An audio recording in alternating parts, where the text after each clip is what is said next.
So, this is the conversation, I guess, yeah. Haven't uploaded anything for a minute. It looks like we got the watch party going for Represent.us. So, hopefully next weekend we'll have some video from there on the political side of it. As you've seen from the videos, you saw the meeting of Local 528 with ILFI, the International Living Future Institute, on the buildings there. And last meeting I was supposed to go before the E-Board, do the report and all that, and kind of the weird frenzy of all this activity was me hyper-focusing on the issue, writing that report for the union, which was really nice. It got me looking more at labor history, some interesting articles on labor's implied social responsibility. So they put out a call to action at the Living Futures convention, basically, is what it was. And I knew the issue of climate change was an issue. I wasn't quite aware of really what it was. We're really seeing it now with the storms that we just had in our farmlands and all the flooding and all that. We're already having record forest fires here in the Pacific Northwest. Set up for another hot, dry summer. Last summer, hot, dry, miserable. But, you know, what would possess someone like me to put out a call to action, just a regular old guy? I'm going to share with you right now a poem called I Think. This paper says it was written in the summer of 89, probably 89, 90, somewhere in there. 3 years into my 9 years in the Guard. Redneck, hillbilly, just dropped out type of shit. So this is a poem written by me, probably 18, 19 years old, called I Think. I think the government is corrupt. The unstated truth. They try to lead us from youth to maturity, taking us by the hand, to show us what's wrong or right, pulling us around like sheep in a herd, using their eyes, the unforgiving police, to keep it all neat. Watch as they take our rights one by one, throwing us around in their bureaucratic heap. Then they turn us around like the indubitable sheep, throwing us gifts for us to keep. Gangs and drugs to rule our streets, hatred and racism to keep it all neat.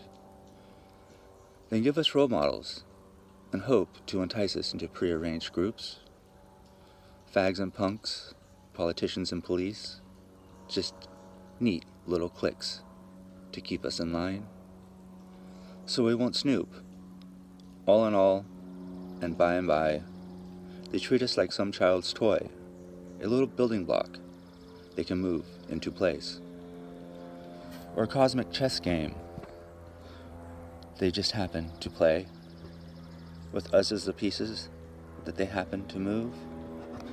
And if perchance we should happen to pry the bureaucratic bullshit gets us with red tape around the throats, like a hangman's noose, resembling a junkyard dog in the way they chew us up and spit us out in some quiet cell, with our voice unheard and our cry unanswered. And if we should happen to make too much a fuss, our summon is heard, and the populace happens to free think, we're called a traitor and put to death. In some obscene way, don't ask me how, for I really don't know. I got this idea. It's some kind of flaw, I guess you could say. Now don't ask me how. Formed this weird belief that our country was free for people. Yes, you and me. I could listen to what people said, for no one could tell me not to. And if I thought it was worth sharing, I could tell all the world around me. No matter how obscene, or if I wanted to do something, even if it was quite unique, I could do it. I heard this saying, thought it was quite neat. Don't think I am mad, for it's quite bizarre. It goes something like this. We the people of the United States of America, in order to establish a more perfect union, to establish life, liberty, and the pursuit of happiness. I'm not sure if that's quite how it goes. Like I said, thought it was neat.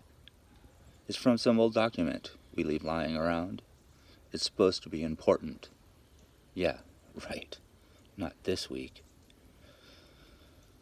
Because we got AIDS and Newsweek, just to mention some more things they throw at our feet.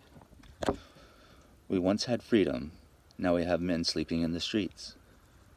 Our economy's collapsing, and our population's gotten meek. We once had our rights, now we have, pardon me while I vomit in a sink. For the thoughts of what we have now make my stomach quite weak. I get disgusted every day at the world I see, child pornography and men raping sheep. But don't get me wrong, I'm by far not meek. But who let these sick minds out on the street? I must be quite mad, or maybe I just shouldn't think. Possibly I should put my mind into the mental sink and let it wash away all the thoughts so bleak. Forgive me now for what I got to say. If your girlfriend's a collie, or you happen to rape sheep, or if your best friend's a needle you happen to see more than once a week, it's not your fault. I really don't think. For sometimes this life really stinks, I think. I don't know if any of that shit's relevant. I do know that tomorrow I am going to go talk to the union. For me personally, as someone who's labored and is now actively involved in a labor movement, I think labor has a social responsibility to stand up for what's right. That's the workers.